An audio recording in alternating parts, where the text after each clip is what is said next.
Hallelujah. तेरा धन्यवाद Yeshu, worship you.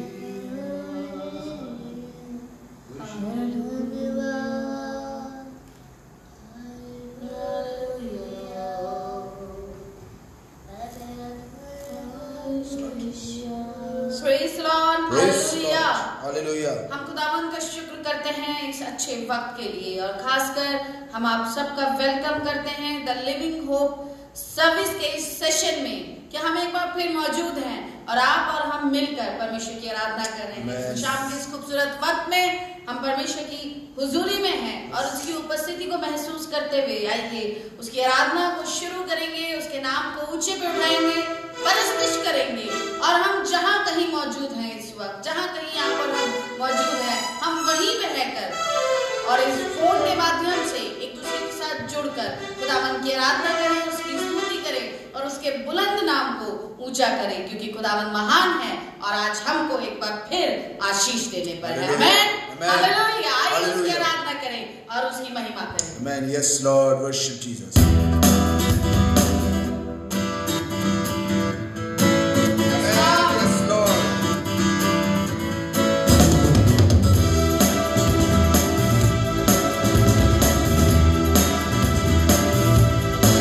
और यीशु नाम मिला, प्यारा नाम मिला, सच्चा नाम मिला और मीठा नाम मिला, मेरा जीवन संवर गया, मेरा जीवन संवर गया, और मेरा जीवन संवर गया, मेरा जीवन संवर गया।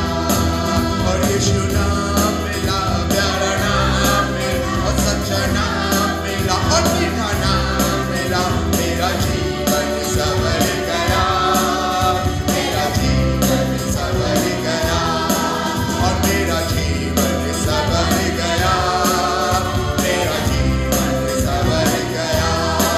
और तूने लहू के कतरों को मेरे लिए बहा दिया, तूने लहू के कतरों को मेरे लिए बहा दिया, बदन देकर यीशु मुझको बचा लिया, तूने जान बदन देकर यीशु मुझको बचा लिया, तेरे लहू से, यीशु के लहू से, मसीह के लहू, प्रभु के लहू से मेरा जीवन संवर गया, और मेरा जीवन संवर गया।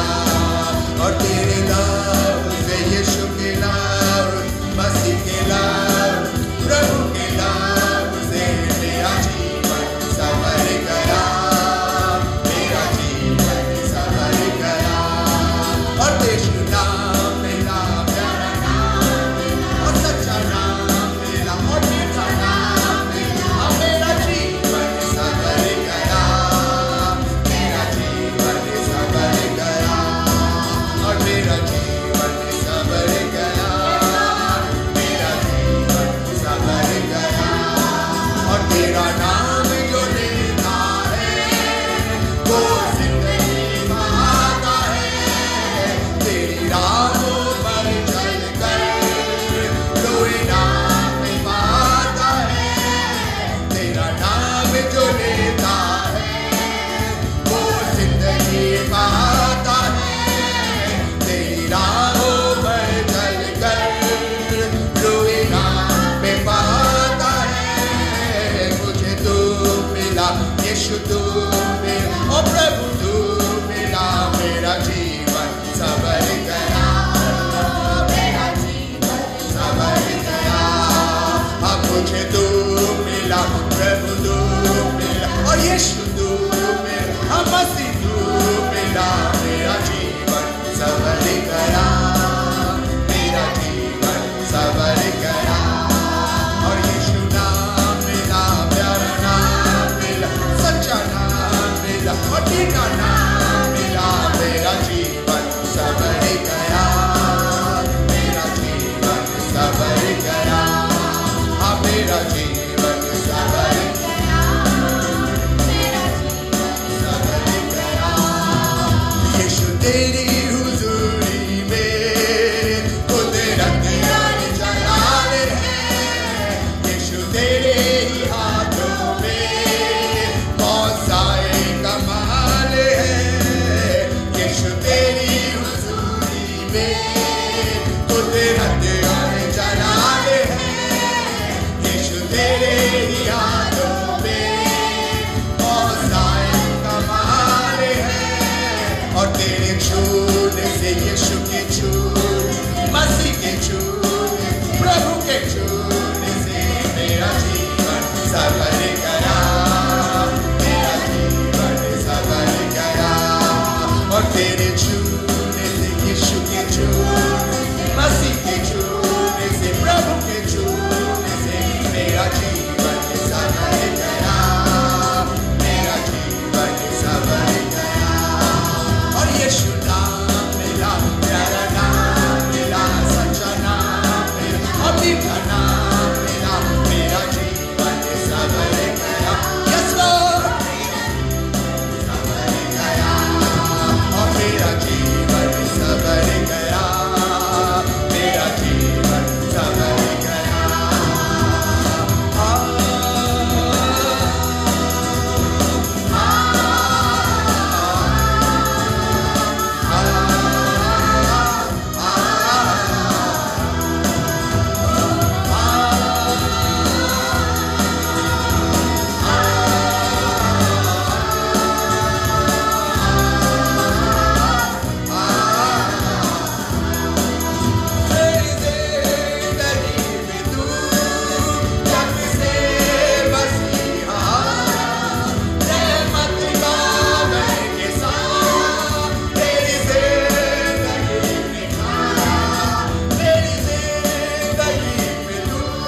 वो आने वाला, वो आने वाला, आने वाला, यीशु की जय, वो आने वाला, वो आने वाला, आने वाला, यीशु की जय, वो आने वाला, वो आने वाला, आने वाला, यीशु की जय, वो आने वाला, वो आने वाला, आने वाला, यीशु की जय, वो आने वाला, यीशु की जय, बढ़ती बढ़े, अब आने वाला यीशु की जय।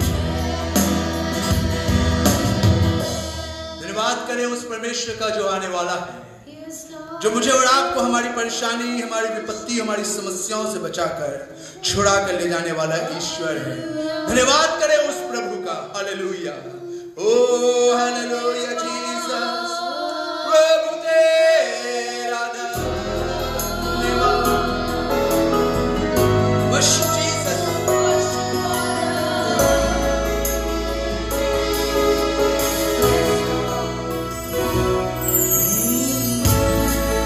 वर्शिप जीसस, धन्यवाद यीशु, हाँ प्रभु तेरा धन्यवाद। तेरे जैसा ना कोई हुआ, तेरे जैसा ना कोई होगा, तेरे जैसा ना कोई हुआ, तेरे जैसा ना कोई हो। One more time. तेरे जैसा ना कोई हुआ, तेरे जैसा ना कोई होगा, यीशु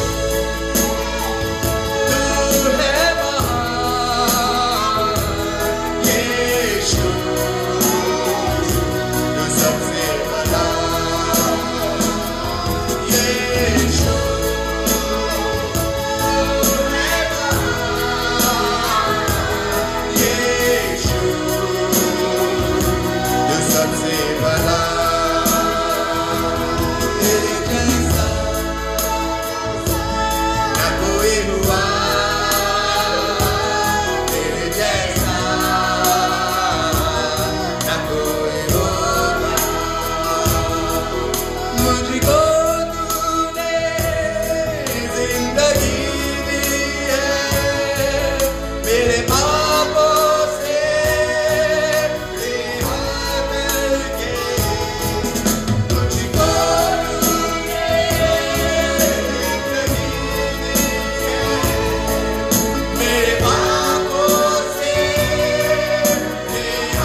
न कोई होगा तेरे जैसा,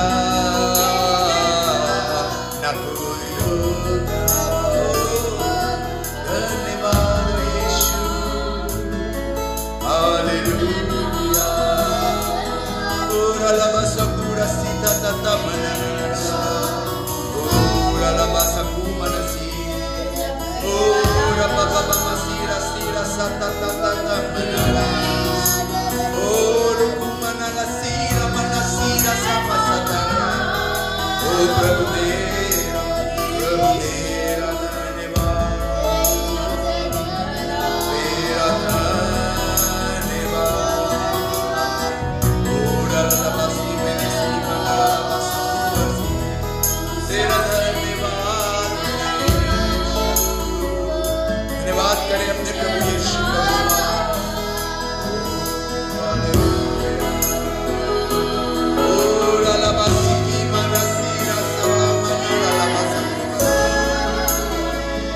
Worship Jesus. धन्यवाद। आइए प्रार्थना करें सिस्टर टीना न्यूटन के साथ। Yes Lord. हाँ प्रभु, आज एक बार फिर हम तेरी हुजूरी में इस बात को कह सकते हैं, हम इस बात का क्लेम करते हैं कि तेरे जैसा ना कोई हुआ, तेरे जैसा ना कोई होगा। यीशु तू है भला, यीशु तू है सबसे भला। परमेश्वर, तूने हमारी जिंदगी पे फजल दिया है, तूने हमें आशीषों से भरा है, तूने हमें अपनी सामर्थ से भरा है, तूने हमें अपने लिए इकट्ठा किया है। हम तेरा धन्यवाद देते हैं खुदा बाप, हम तेरा धन्यवाद देते हैं इस वक्त के लिए, ये बेशकीमती वक्त जो तूने हमें अता किया, खूबसूरत शाम जो तूने हमें दिखाई, ताकि प्रभु हम इस आराधना को एक बार फिर तेरी हुजूरी में ला सके। एक बार फिर हम तेरे घर में मौजूद होकर तेरी आराधना करें, तेरे लोगों के साथ मिलके तेरी परस्तिश करें और तेरे नाम को ऊंचा उठाएं। दुआ मांगते हैं हमारी आराधना तुझे ग्रहण योग्य ठहर सके। खुदा बाप, जब हम इबादत के उस लम्हे में हैं, उस पहलू में हैं कि जब तेरे वचन को सुनने पे है, तो सब सुनने वालों को आशीष दे। जितने सुनने वाले कान हैं, आज वो बरकत को हासिल करें। आज तेरा कलाम हमारी जिंदगियों के लिए फलदायक साबित हो। खुदा बाप, तेरी मौजूदगी हमारे साथ, सुनने वालों के साथ, स्पेशली प्रार्थना करते हैं खुदा बाप, तेरे खादिम के साथ तेरी उपस्थिति बनी रहे, ताकि आज जब तेरा खादिम तेरे वचन को लेके खड़ा हो तो दुगनी सामर्थ से तेरे कलाम को दे, ताकि खुदा बाप सुनने वाले दिल आज फिरे जाएं, सबको बहुत आशीष मिले और तेरा राज्य एक बार फिर विस्तार से बढ़ने वाला हो सके। सब कुछ को आपके हाथ में सौंपते हैं, आपके खादिम को, आपके कलाम को, खासकर जितने सुनने वाले लोग हैं उन सभी को, सबको आशीष दे प्रभु, क्योंकि आज हमें तेरी जरूरत है, आज हमें तेरे अनुग्रह की जरूरत है, आज हमें तेरी सामर्थ की जरूरत है। चाहते हैं प्रभु तो हम सब अपने फजल को बना के रखें, हम सब पर अपने फजल को बना के रखें, ताकि तेरा नाम एक बार फिर ऊंचा किया जाए। हम घटे तू बढ़े, तेरा नाम चला हुआ है, यीशु मसीह के नाम से मांगते हैं, आमीन आमीन। Hallelujah, praise Lord. परमेश्वर का धन्यवाद करते हैं इस पहले सेशन के लिए, और मैं इस बात में अपना प्रिविलेज महसूस करता हूं कि परमेश्वर ने मुझे चुना कि मैं आज पहला सत्र ले सकूं। और मैं धन्यवाद करता हूं आसमान के खुदा का, यकीनन वो बहुत अच्छा जलाली और सामर्थ्य परमेश्वर है, और उसे अच्छा लगता है जब हम एक साथ मिलकर उसकी आराधना, स्तुति और प्रशंसा करते हैं। धन्यवाद देते हैं अपने आसमान के खुदा का, धन्यवाद देते हैं परमेश्वर का कि जिसने ये मौका मुमकिन होने दिया कि आज हम the living hope online service में एक साथ मिलकर परमेश्वर की आराधना कर सके। मैं धन्यवाद देता हूं आसमान के खुदा का, उस जीवित प्रभु यीशु मसीह का, जिसने हमारे दिमाग में, हमारे दिलों के अंदर बात डाली कि हम लोग ऑनलाइन सर्विस करें और एक साथ मिलकर उन लोगों को जिनकी आशाएं बुझी हुई हैं, जो आशाहीन होते जा रहे हैं अपनी घरेलू परिस्थितियों के द्वारा, अपनी आंतरिक परिस्थितियों के द्वारा, अपने रिश्तों में, अपनी बीमारियों से, बेरोजगारियों से, इन दिनों के माहौल में जो लोग आशाहीन होते जा रहे हैं, परमेश्वर का वचन उन्हें आशावादी बना है। धन्यवाद देते अपने आसमान के खुदा का कि वो बहुत अच्छा है, मुझसे और आपसे बहुत प्यार करता है, और फिर उसने ये मौका दिया मुझे और आपको कि हम एक साथ मिलकर उसकी आराधना करें। थैंक्स टू गॉड कि खुदा बहुत महान है। और आज एक शब्द मैं आपके लिए लेकर आया हूं। मुझे मालूम है कि लोग आ रहे हैं, जुड़ रहे हैं और इस वक्त आते जा रहे हैं हल्के हल्के। वेलकम करते हो लोगों का, क्योंकि अभी बहुत लंबा सत्र चलने वाला है। इसके बाद और हमारे देश के दूसरी जगहों से बहुत से पासवान जुड़ने वाले हैं। और मैं धन्यवाद करता हूं असेंबली बिलीवर चर्च फरीदाबाद का कि मुमकिन होने पाया कि हम इस पेज के द्वारा आपके साथ मिलकर परमेश्वर की आराधना कर सके। धन्यवाद करते अपने खुदा बाप का। आइए थोड़ी सी देर परमेश्वर के वचन में चलें और उसके नाम की महिमा, उसके नाम की तारीफ करें, उसके नाम की स्तुति करें और प्रशंसा करें, क्योंकि वो बहुत अच्छा ईश्वर है। हालेलुया। आप हमारे साथ जुड़ रहे हैं, आप हम सबका निशान बना सकते हैं। आप हालेलुया, आमीन, जय मसीह की प्रेज लॉर्ड लिखकर बता सकते हैं कि आप हमारे साथ इस वक्त आराधना कर रहे हैं, ताकि हमें आनंद लगे कि हमारे साथ बहुत से लोग मिलकर परमेश्वर की इबादत करें और परमेश्वर का वचन आप तक पहुंच रहा है। हमारा उद्देश्य केवल यही है कि परमेश्वर का वचन बहुत से कानों तक जाए, लोग प्रभु यीशु मसीह को पहचाने, स्पेशली उसके वचन को पहचाने, क्योंकि परमेश्वर को पहचानना, उसके वचन को पहचानना बहुत बड़ी बात है। क्योंकि वचन में लिखा है कि जो सुनेगा वो जिएगा। जीने के लिए सुनना बहुत जरूरी है। अगर हमें जिंदगी चाहते हो, वो जिंदगी जो आसमान का खुदा देना चाहता है, जिसमें ना तो आ है, ना नाला है, ना तंगी है, ना मुसीबत है, अगर हम वो जिंदगी चाहते हैं तो उसके लिए जरूरी है कि हम परमेश्वर का वचन सुने। हमारे कान बहुत सी जगहों पे बहुत सी बातों में लगे होते हैं, हम बहुत सी चीजों पे ज्यादा ध्यान देते हैं जो दुनिया से रिलेट होती है, लेकिन परमेश्वर चाहता है कि मैं और आप परमेश्वर के वचन को सुने, क्योंकि अगर हम उसके वचन को सुनेंगे तो हम जिंदगी को हासिल करेंगे। क्योंकि जिंदगी की बातें, जीवन की बातें यीशु मसीह के पास है। आमीन। जब पतरस से प्रभु यीशु मसीह कह रहे थे कि तुम लोग मुझे छोड़ के क्यों नहीं गए, वो 58 चले गए, तुम क्यों नहीं गए हो, तो पतरस आया और आके उससे कहने लगा, हम तुझे छोड़कर जाएं तो जाएं कहां, जिंदगी की बातें तो तेरे ही पास है। दुनिया में दौलत है, शोहरत है, मुकाम है, मकान है, सोना चांदी हीरे जवाहरात मिल जाएंगे, लेकिन उसमें जिंदगी नहीं है। जिंदगी तो आए खुदा तेरे कलाम में है, क्योंकि तेरा कलाम जिंदगी देता है। हालेलुया। आज अपने दिल पे हाथ रख के इस वाली बात को कहे कि खुदा का कलाम जिंदगी देता है। अपने बगल में बैठे किसी शख्स से, आज जब आप जाए यहां से वापस, तो किसी शख्स से कहिए कि परमेश्वर का वचन जिंदगी देता है। परमेश्वर के वचन में जिंदगी है, क्योंकि परमेश्वर का वचन अपने आप में परमेश्वर है जो जिंदगी रखता है। और वही जिंदगी देने आज से 2020 साल पहले प्रभु यीशु मसीह आए थे, और आज उनका आत्मा हमारे बीच में इन दिनों के अंदर सामर्थ के साथ काम कर रहा है। परमेश्वर का वचन जिंदगी है। मैं थोड़ी सी देर आपके साथ परमेश्वर के वचन से बात करना चाहूंगा। मैं चाहूंगा मेरे साथ निकालिए परमेश्वर के वचन में से अय्यूब की किताब और उसका 22वां अध्याय। जब हम जिंदगी की बातें कर रहे हैं, हम तरक्की की बातें कर रहे हैं, हम बढ़ोतरी की बातें कर रहे हैं, परमेश्वर का वचन जिंदगी की बात कर रहा है, परमेश्वर का वचन बढ़ोतरी की बात कर रहा है, ग्रोथ की बात कर रहा है, परमेश्वर का वचन उन्नति की बात कर रहा है, तो सुनिए ये सारी चीजें कैसे हासिल हो सकती है। अय्यूब की किताब 22वां अध्याय और उसकी 21वीं आयत में अगर हम गौर करें तो यहाँ पे कुछ अय्यूब एक बहुत उम्दा बात लिखवा रहा है। पढ़िए क्या लिखा है। उससे मेल मिलाप कर। किससे? आसमान के खुदा से। एक सिंपल सी बात है जो आज की शाम खुदा बाप मुझे और आपको कहना मांग रहा है कि अपने परमेश्वर से मेल मिलाप कर ले, तब तुझे शांति मिलेगी। तब तुझे शांति मिलेगी। हालेलुया। उर्दू में लिखा है उससे मिला रहे और तेरा भला होगा। बार दफा हम गीत गाते हैं God is good all the time, वो भला सर्वदा वो भला है मेरे लिए।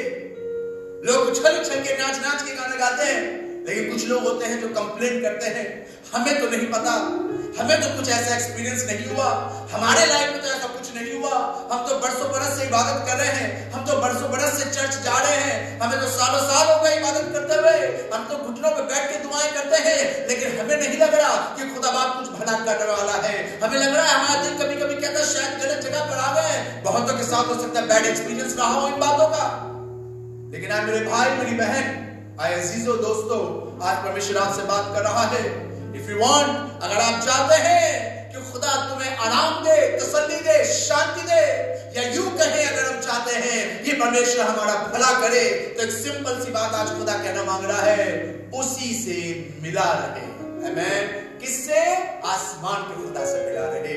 इसका मतलब बहुत से लोगों के जीवन में भला क्यों नहीं होता?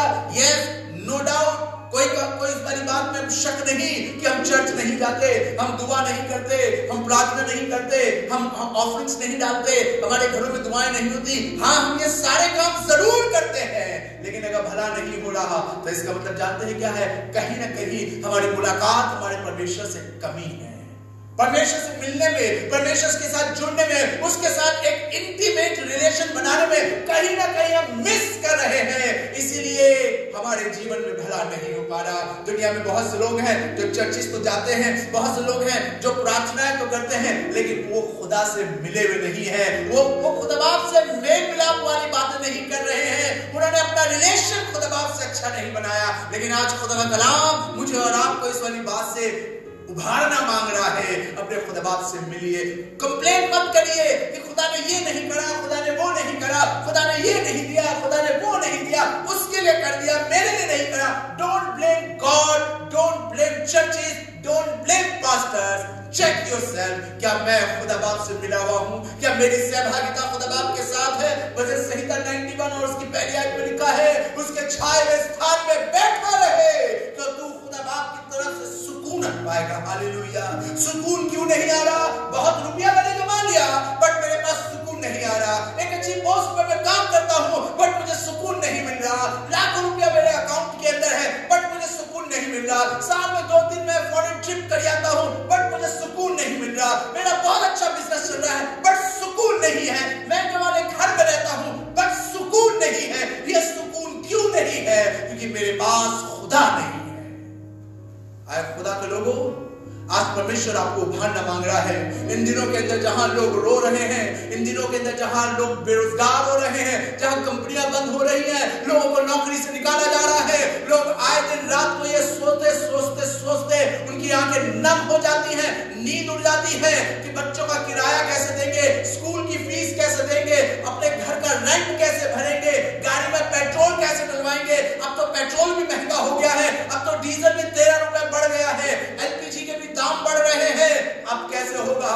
नौकरी है नहीं, नौकरी है नहीं, दुकानें बंद हैं, दुकानें चल नहीं रही है। हाँ, लोग गाना तो गा रहे हैं, फिल्मी स्टार गाना तो गा रहे हैं कि चक्का फिर से चलेगा, सड़कों पे पहिए फिर से दौड़ेंगे, लेकिन हमें कुछ नजर नहीं आ रहा। 38 लाख मजदूर आज हिंदुस्तान के सड़कों पे आ गए हैं जो दर बदर ठोकरें खा रहे हैं। हमारा क्या होगा? आज खुदा के लोगों, दुनिया में जहां कितना कोड़ाम मचा हुआ है, लेकिन खुदा आपसे कह रहा है, आसमान का खुदा आपको सुकून देना मांग रहा है। हालेलुया। खुदा कह रहा है तुम्हें सुकून मिलेगा, खुदा कह रहा है तुम्हें आराम मिलेगा, खुदा कह रहा है तुम्हारा भला होगा, लेकिन काम सिर्फ एक करना है, उसके छाए हुए स्थान में आप बैठ जाइए। आसमान के खुदा से अपना रिलेशन अच्छा करिए, उससे मेल मिलाप कर लीजिए, तो जवान शेरों को तो घटी होगी, लेकिन तुम्हें किसी अच्छी वस्तु की घटी नहीं होगी। मरियम यही काम तो करती थी, मार्था भी खुदा बाप की प्रभु यीशु मसीह की सेवा करती थी, लेकिन मरियम भी अलग तरीके से करती थी। बेशक उसने सब्जियां नहीं काटी, बेशक उसने दाल नहीं बुनी, बेशक उसने जाके आटा नहीं गूंदा, भट्टी नहीं चढ़ाई, उसने हो सकता है आग नहीं सुलगाई, बर्तन नहीं मांजे, लेकिन एक काम ऐसा कर रही थी जो कोई नहीं कर पा रहा था उन दिनों के अंदर। जानते हैं क्या? जब यीशु मसीह आता था, उसके पांव के पास बैठ जाती थी और यीशु मसीह से बात करती थी। Intimate close relation. आज खुदा यही अपने लोगों से मांग रहा है। दुनिया में बहुत से लोग बहुत काम कर रहे हैं, बहुत व्यस्त हो गए अपने कामों के अंदर, इतना कि उनके पास परमेश्वर को देने के लिए समय नहीं है। ये लॉकडाउन चल रहा है, इन लॉकडाउन का फायदा उठाइए, अपने खुदा बाप से अपना रिलेशन बढ़ाइए। हालेलुया। उसी से मिला रहे। तूने दुनिया में बहुत लोगों से मुलाकात करी, बहुत लोगों के लिए टाइम स्पेंड करा, बहुतों के पास के लिए तेरे पास टाइम है, लेकिन हो सकता है तेरे खुदा को देने के लिए तेरे पास टाइम ना हो। आए मेरे भाई, मेरी बहन, अपने खुदा को समय दीजिए। सिर्फ ये नहीं कि लॉकडाउन चल रहा है, नौकरी में नहीं जा रहे, छुट्टियां पड़ी हुई है तो आराम से सो रहे हैं, आराम से उठ रहे हैं, रात रात भर मूवी देख रहे हैं। देखिए, कोई कोई इशू नहीं है, कोई प्रॉब्लम नहीं है। लेकिन क्या इस टाइम में हमारे पास खुदा बाप को देने के लिए टाइम है? चर्च नहीं जा पा रहे, अब तो ऑनलाइन हम इबादत कर रहे हैं, तो क्या ऑनलाइन भी हम परमेश्वर को समय नहीं दे सकते? आए खुदा के लोगों, खुदा बाप से मिले रहिए। जब आप खुदा बाप से मिले रहेंगे, अपनी प्रॉब्लम्स की तरफ निगाह ना करके सिर्फ खुदा बाप से मिलेंगे, तो देखिए खुदा बाप आपकी जिंदगी में सब कुछ भला करेगा। मैं एक आदमी के बारे में जानता हूँ, मुझे एक आदमी के बारे में नजर याद आ रहा है और उसका नाम है दाऊद। आपको मालूम है, जब दाऊद अपने जीवन को जी रहा था, उसकी लाइफ आसान नहीं थी, उसकी लाइफ इजी नहीं थी, लेकिन खुदा बाप ने उसे बहुत बढ़ाया। लिखा है वो चरवाहा था जो जंगलों में फिरा करता था, खुदा बाप ने उसे जंगलों में से निकाला और उसे इस्राएल का राजा बना दिया।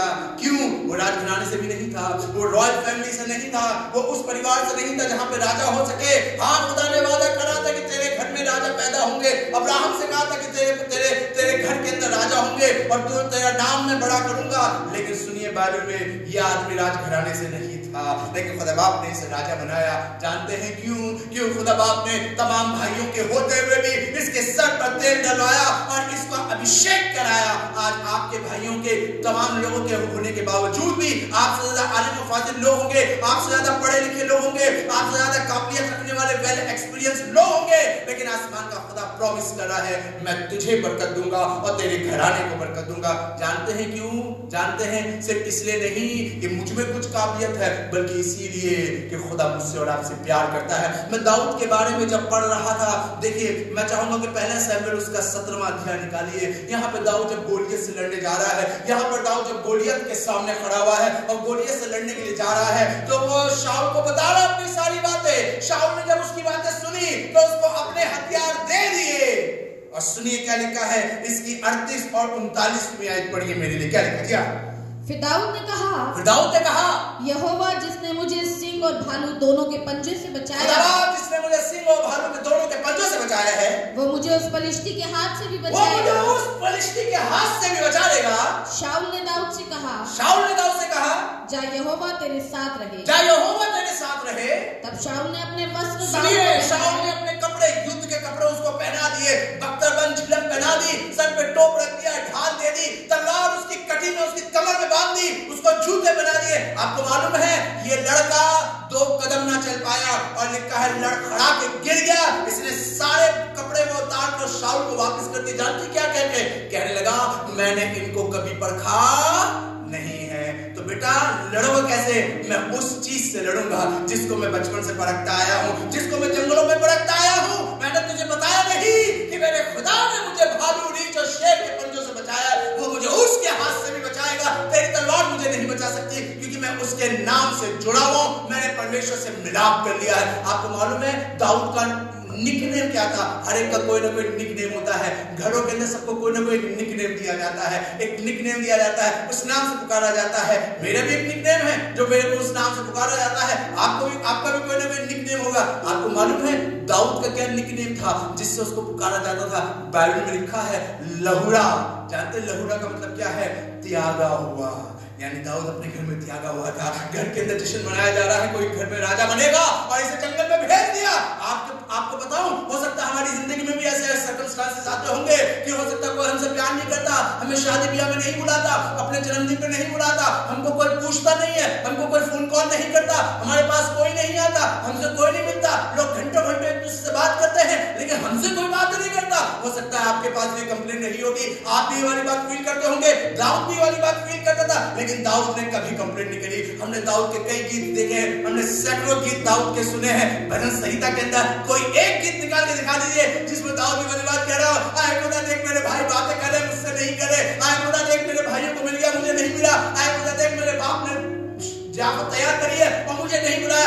ऐसा कोई गीत दाऊद ने नहीं बनाया। हम बागसरी वाले गीत गाते हैं, हमें कोई नहीं बुला रहा, हमें कोई नहीं पूछता, हमसे कोई प्यार नहीं करता, हमको ये वाली चीज नहीं मिली, हमको पुरानी वाली चीज नहीं मिली, उसको गाड़ी मिल गई मुझे नहीं मिली, उसे नौकरी मिल गई मुझे नहीं मिली। कई बार हम लोग ये वाली प्रार्थनाएं करते हैं, ये वाली बातें रो रो के एक दूसरे से बयान करते हैं। दाऊद के लिए सुनिए, उसको घर के अंदर लहुड़ा कहा जाता था, त्यागा हुआ था। लोग उसके परिवार वाले उसे पसंद नहीं करते थे, लेकिन खुदा बाप के साथ उसने कभी कंप्लेन नहीं करी, वरन बैठा हुआ अपने आसमानी खुदा के साथ अपने दिल को मिलाता है, अपने दिल से अपने खुदा के दिल को मिलाता है। तभी तो शमूएल जब खड़ा हुआ था तो आसमान के खुदा ने कहा, शमूएल मुझे एक इंसान मिल गया है जिसका दिल मेरे दिल से दिल को खुदा के दिल से ट्यून अप कर रहा हूँ। जो गिटार बजाना जानते हैं, जिनको गिटार के बारे में नॉलेज है, उन्हें पता है 6 स्ट्रिंग होती है, E D B G A E। अगर पहली वाली स्ट्रिंग E और दूसरी वाली B अगर ये ट्यून ना करो उन्हीं नोट्स के ऊपर, तो गिटार कभी नहीं बज सकता। लेकिन जब 6 स्ट्रिंग अपने अपने नोट पर ट्यून की जाती है, तब इतनी अच्छी मेलोडी निकल कर आती है कि सुनने वाले खो जाते हैं। आज खुदा के लोगों, आज सिर्फ दुआ करने की, आज सिर्फ चर्च जाने की, आज सिर्फ तस्वीर लगाने या क्रॉस टांगने की जरूरत नहीं है, बल्कि इन दिनों के अंदर अपने दिल को ट्यून अप करो आसमान के खुदा के साथ, मिलाओ अपने तार खुदा बाप के साथ। कहीं ना कहीं कोई तार बिगड़ गया है, कहीं ना कहीं कोई चीज बिगड़ गई है, अपना रिलेशन अपने खुदा बाप के साथ ठीक करो। क्योंकि जब हमारा दिल खुदा के दिल से मिल जाएगा, तो चाहे चांदी जूलियत जैसी कितनी बड़ी बीमारी क्यों ना हो, चाहे चांदी जूलियत जैसी कितनी बड़ी तकलीफ क्यों ना हो, वो सर से धड़ से अलग हो जाएगी। हालेलुया। उसको गिराने के लिए सिर्फ एक छोटा सा पत्थर काफी है। हमें तलवार की जरूरत नहीं, हमें भाले की जरूरत नहीं, हमें ढाल की जरूरत नहीं, हमें झिलम की जरूरत नहीं। एक छोटा पत्थर ही उस बड़ी मुसीबत को गिरा देगा। अगर मेरा दिल खुदा के दिल के साथ ट्यून अप होगा, अगर मैं अपनी प्रॉब्लम को ही देखता रहूंगा, उन्हीं को देख के रोता रहूंगा, अपनी समस्याओं का ही जिक्र करता रहूंगा, तो कभी मेरा दिल खुदा से नहीं मिलेगा। मुझे आज जरूरत है अपना दिल खुदा बाप से मिलाने की। तभी तो भजन संहिता 41-40 के अंदर आके दाऊद कहता है, और उसने मुझे एक नया गीत सिखाया है जो हमारे परमेश्वर की बड़ाई करे। हालेलुया। कौन सा गीत गा रहे हैं, कौन सा गाना गा रहे हैं? जब भी किसी से मिलते वही पुराना सुनाना गाना हमारे पास होता है, मेरी ये बीमारी, मेरी ये समस्या, मेरी ये परेशानी। खुदा के लोगों, be thankful, always be thankful, हमेशा धन्यवादी बने रहिए। खुदा आपने कुछ तो अच्छा जिंदगी में करा है, खुदा ने कुछ तो आपकी जिंदगी में अच्छा करा होगा।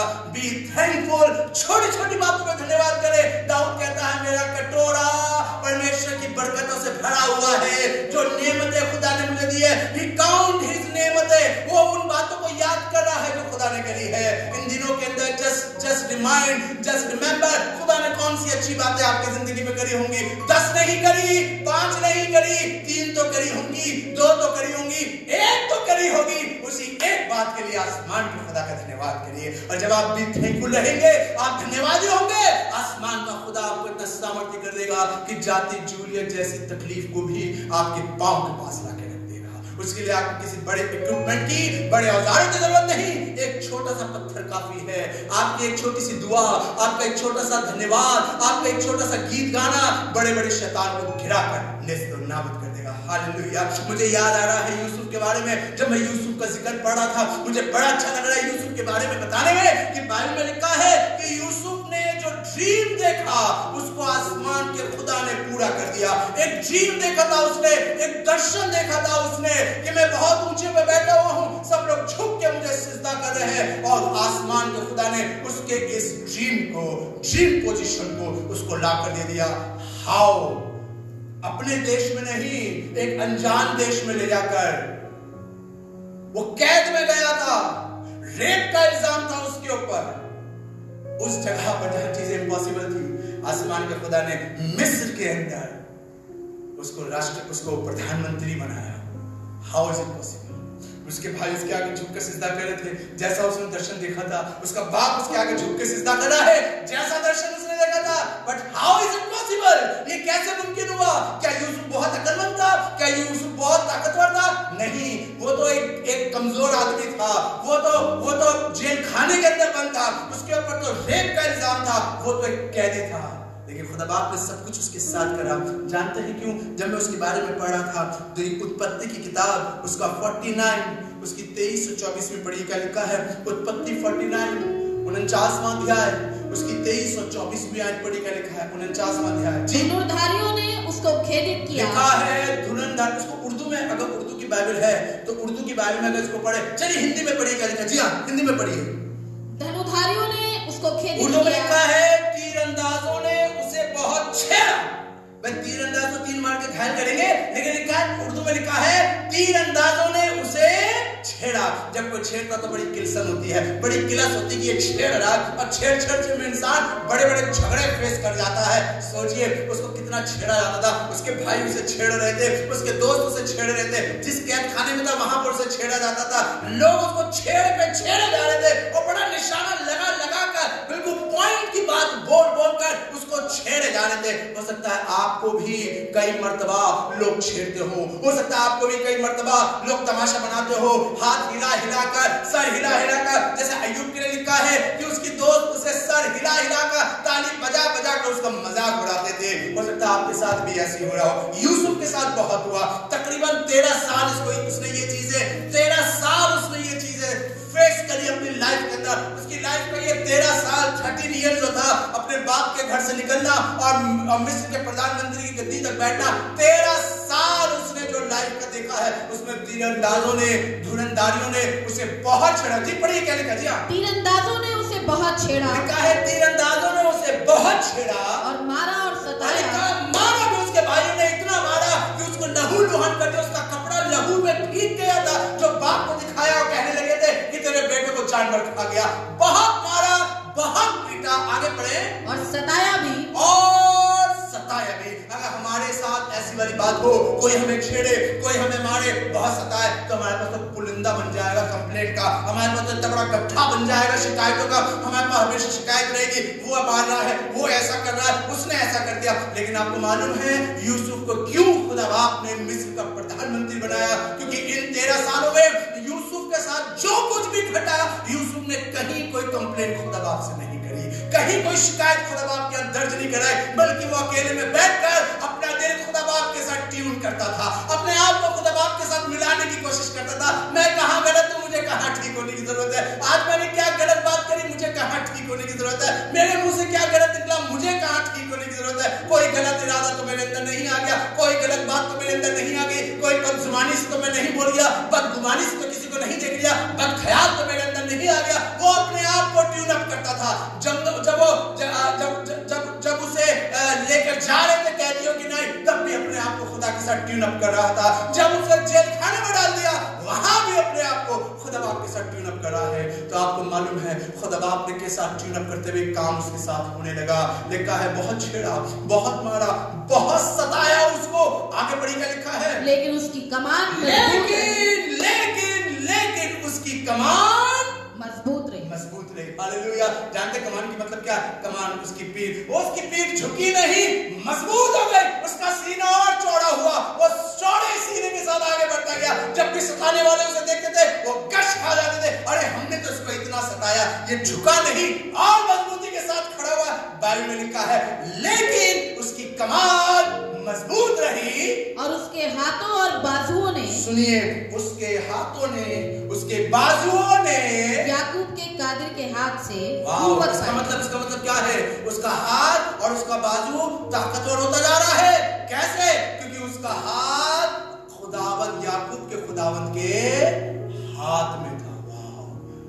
इन मुसीबतों के समय में जब लोग सता रहे हैं, जब लोग परेशान कर रहे हैं, जब लोग उसका मजाक उड़ा रहे हैं, वो रोया नहीं।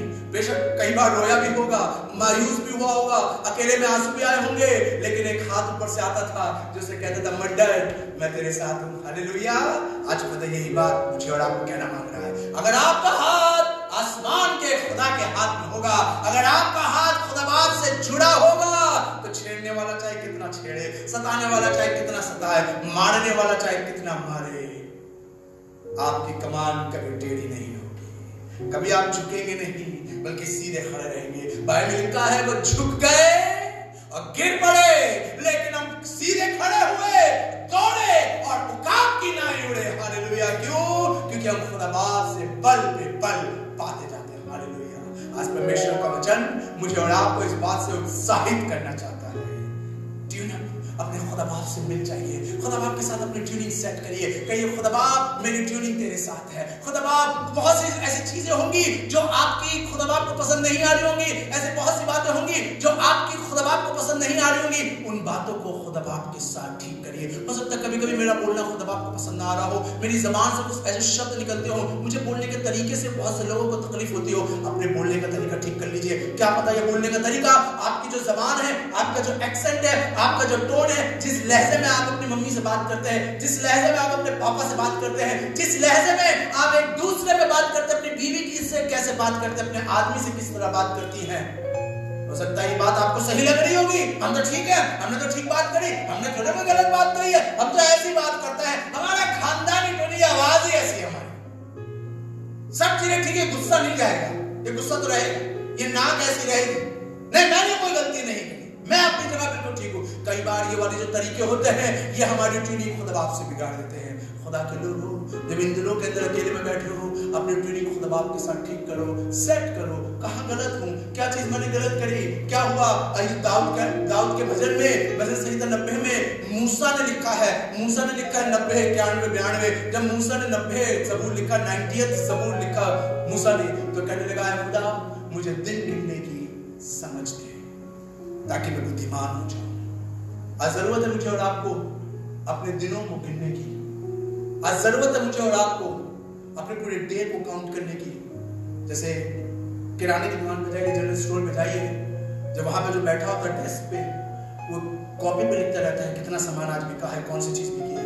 और जब रात को अपने घर जाता है तो अपनी वो कॉपी रजिस्टर खोलता है और उसमें चेक करता है कौन सा सबसे ज्यादा बिका है, कौन सी चीज की डिमांड सबसे ज्यादा है, आज कितने का बिका है सामान, कितने का फायदा हुआ है। वो डेली अपना प्रॉफिट लॉस अपना डेली चेक करता है।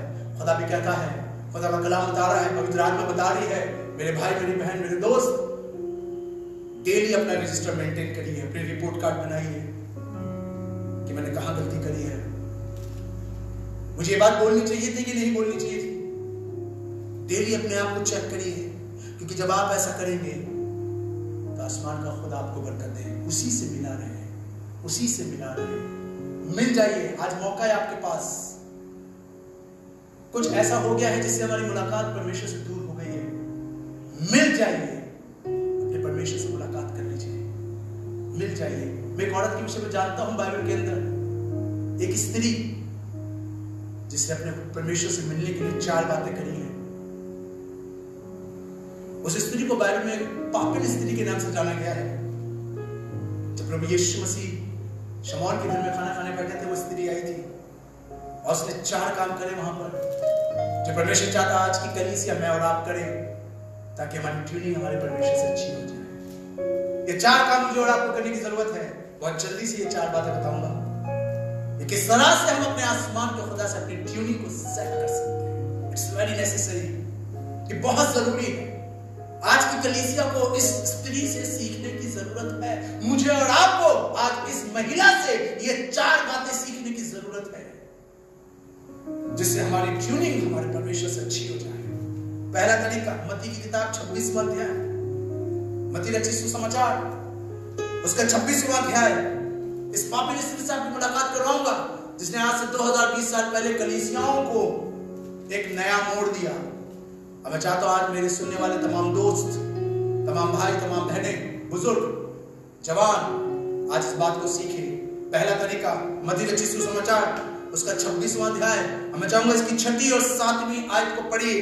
क्या लिखा है जी? और जब यीशु बैतनिय्याह में शमौन कोढ़ी के घर में था, जब यीशु मसीह बैतनिय्याह गांव में शमौन कोढ़ी के घर में गए, तो एक औरत संगमरमर के इत्रदान में, लिखा है एक औरत संगमरमर के इत्रदान में कीमती इत्र लेकर उसके पास आई। पहली चीज, संगमरमर के पात्र के अंदर कीमती इत्र लेकर यीशु मसीह के पास आई। इत्र ही क्यों लाई? पहली बात, ये इत्र ही क्यों लेकर आई? ये कुछ और भी ला सकती थी, शॉल ला सकती थी, कोई कपड़ा लेकर आ सकती थी। रईस औरत थी, बहुमूल्य इत्र, ये वाला जो इत्र संगमरमर का जो बर्तन होता है, ये कॉमन लोगों के पास नहीं होते थे, ये शाही घरानों के पास हुआ करते थे। ये कोई कॉमन लेडी नहीं थी, बहुत रिच लेडी रही होगी, क्योंकि लिखा है बहुमूल्य इत्र लेकर आई है। छोटी मोटी बात नहीं है इसके लिए, ये कुछ और भी ला सकती थी, लेकिन इत्र ही क्यों लाए? जानते हैं क्यों? उन दिनों के अंदर और आज भी, आज तो ये वाली बात बहुत कम देखी जाती है, लेकिन उन दिनों के अंदर जब महिलाएं शादी के लिए तैयार हो जाती थी तो वो अपनी सेविंग से अपने होने वाले हस्बैंड के लिए, जो उनकी लाइफ का फर्स्ट पर्सन होता था, जिससे उनकी शादी होने वाली होती थी, उनके लिए वो इत्र खरीदती थी कि जब शादी के कपड़े जाएंगे, सामान जाएगा तो इत्र जाएगा, शादी वाले दिन मेरा दूल्हा मेरा इत्र लगा कर आएगा। आज भी होता है, जब कपड़ों की अदला बदली होती है तो उसमें परफ्यूम, सेंट या इत्र दिया जाता है। ये प्रथा तब से चली आ रही है। इसका मतलब इस स्त्री के दिल में अरमान थे कि मेरी भी शादी होगी, मेरा भी दूल्हा होगा, मेरा भी पति होगा, मेरा भी मेरी लाइफ में फर्स्ट पर्सन आएगा, सुनिए, ये अपनी बहुमूल्य चीज, अपना इत्र लेकर आना, जानते हैं इसका मतलब क्या है? इसका मतलब कि इस स्त्री ने प्रभु यीशु मसीह को अपनी लाइफ का फर्स्ट पर्सन बना लिया। हम लोग कई मर्तबा प्रभु यीशु मसीह से कहते हैं कि यीशु मसीह हम तुझसे बहुत प्यार करते हैं, लेकिन कितनी मर्तबा हम प्रभु यीशु मसीह को अपनी जिंदगी का फर्स्ट पर्सन बनाते हैं, ऑथोराइज बना देते हैं कि हमारी लाइफ की हर एक बात की अथॉरिटी तेरे हाथ में। कहते तो हैं कि यहोवा मेरा चरवाह है, लेकिन अक्सर देखा जाता है कि परमेश्वर को अपना चरवाह नहीं बना पाते। ट्यून अप करिए अपने आप को परमेश्वर से, उसको अपना चरवाह बनाइए, उसके हाथ में सारी अथॉरिटी दे दीजिए। जैसा तू चाहे आए खुदा, जैसा तू चाहे, तेरे सारे डिसीजन, तेरी सारी प्लानिंग, तेरी सारी चीजें हम कबूल करते हैं। जैसा तू करेगा हम वैसा करेंगे। यस, इसमें कोई शक नहीं कि हमारे घरों में तस्वीर लगी, हम चर्च जाते हैं, लेकिन कई मर्तबा हम परमेश्वर की अथॉरिटी को एक्सेप्ट नहीं करते, उसको अपने ऊपर नहीं आने देते। हम अपनी मर्जी अपने परिवार, अपने घर में चलाते। मेरी मर्जी, जो मुझे सही लगेगा मैं वो करूंगा, मेरा दिल जो कहेगा मैं वो करूंगा, कोई कुछ भी कहता रहे। इसका मतलब अभी तक हमने अपने प्रभु यीशु मसीह को इत्र नहीं दिया है। इत्र का मतलब होता है सब कुछ परमेश्वर को दे देना, सब कुछ उसको दे देना, उसे अपनी लाइफ का फर्स्ट पर्सन बनाना। नाउ सेकंड थिंग जो यहाँ पे मरकुस की किताब उसका 14वां अध्याय उसकी 3री आयत, मरकुस की किताब 14वां अध्याय और उसकी 3री आयत पढ़िए मेरे लिए। मरकुस 14। जब वो बैतनिय्याह में शमौन कोढ़ी के घर में खाना खाने बैठा, जब वो बैतनिय्याह में शमौन कोढ़ी के घर में खाना खाने बैठा, तो एक औरत जटामासी का, जी हाँ, बेशकीमत खालिस इत्र संगमरमर के इत्रदान में लाई। लिखा है खालिस इत्र संगमरमर के पात्र के अंदर लेकर आई, और इत्रदान तोड़कर, लिखा है इत्रदान तोड़कर इत्र को उसके सर पे डाला। वाह, उसने तोड़ा क्यों? ये सेकंड थिंग है ट्यून अप करने की। उसने तोड़ा क्यों? आजकल की तरह नहीं थे वो बर्तन, जैसे आजकल के होते हैं यूज एंड थ्रो। हम लाते मार्केट से परफ्यूम की बॉटल्स लाते हैं, डियो लाते हैं, वो सील पैक होते हैं, खोला नहीं जा सकता। लेकिन उन दिनों में ऐसा नहीं होता था। बर्तन अगर भरे गए हैं तो इसका मतलब खोलने वाली चीज थी वो, और खोलने वाली ही होती थी। तो तोड़ा क्यों? जानते हैं मतलब क्या है इसका?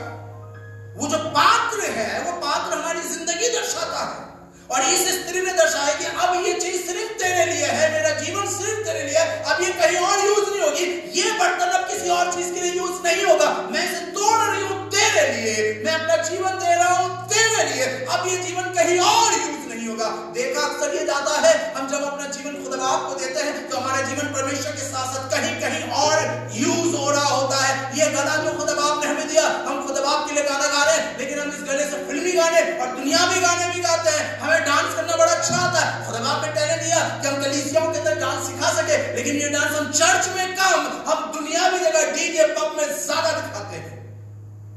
ये जीवन खुदाबाप का है, इसको खुदाबाप के लिए इस्तेमाल करिए। आपको मालूम है दानियल की किताब में एक राजा ने परमेश्वर के घर के बर्तनों में शराब पी और परमेश्वर ने उसके खानदान को खत्म कर दिया,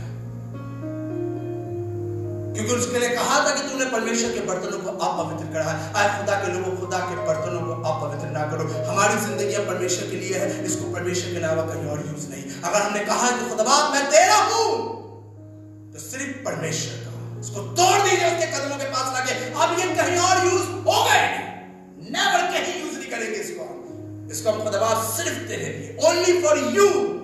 ये ट्यून अप करने का तरीका ओनली फॉर यू। मैं कहीं और अपने आप को यूटिलाइज, चाहे कितना अच्छा गाता नहीं, खुदाबा सिर्फ तेरी महिमा के लिए मैं गाना गाऊंगा। ये गला सिर्फ तेरी महिमा के लिए, तेरे गानों के लिए इस्तेमाल होगा। मेरे को दुख होता है कई बार ये वाली बात देख के, बहुत से मसीही घरों के अंदर, परिवारों के अंदर मैं देखता हूँ बहुत से माँ बापों को अपने बच्चों के साथ इन दिनों बैठ के प्रार्थनाएं कम करते हैं और टिकटॉक पे वीडियो ज्यादा बनवाते हैं। वो अपने छोटे छोटे बच्चों को खड़ा कर देते कैमरे के आगे कि नाचो। अच्छा, कहो चर्च में आने के लिए बच्चा बहुत छोटा है, टिकटॉक पे वीडियो बनाने के लिए छोटा नहीं है, लेकिन घर के अंदर टिकटॉक बनाने के लिए बड़ा है और चर्च में आने के लिए बहुत छोटा है। जब चर्च के अंदर कहा जाता है ड्रामा में प्ले कराने के लिए, नहीं कैसे आएगा, तब हम मेहनत नहीं करते, लेकिन बच्चे के साथ टिकटॉक पे वीडियो बनाने के लिए हम घंटों खड़े रहते हैं। ये वो बर्तन है, जब बच्चा पैदा नहीं हो रहा था, याद करिए, आपने दुआएं करके कहा था खुदा बाप दे दे, तेरी महिमा के लिए दे दे, खुदा बाप ने दे दिया। अब वो बर्तन कहाँ यूज हो रहा है? ये नौकरी खुदा बाप ने तुमको दी है, ये नौकरी कहाँ यूज हो रही है? ये रुपया खुदा बाप ने तुमको दिया है, ये रुपया कहाँ यूज हो रहा है? ये टैलेंट खुदा बाप ने दिया है, ये बर्तन खुदा बाप का है, सिर्फ खुदा बाप के लिए इस्तेमाल होना चाहिए, नथिंग एल्स और कहीं नहीं। तीसरी चीज, जल्दी से लूका की किताब इसका 7वां अध्याय और उसका 38वां पद। लूका की किताब 7वां अध्याय और उसका 38वां पद पढ़िए क्या लिखा दिया। और उसके पाँव के पास रोती हुई पीछे खड़े होकर है, रो रही है, पाँव भिगो दिए, धो दिए उसने आंसुओं से। जानते हो what is the meaning of रोना? ये वीपिंग क्या मतलब बताता है? वीपिंग का मतलब है द साइन ऑफ रिपेंटेंस।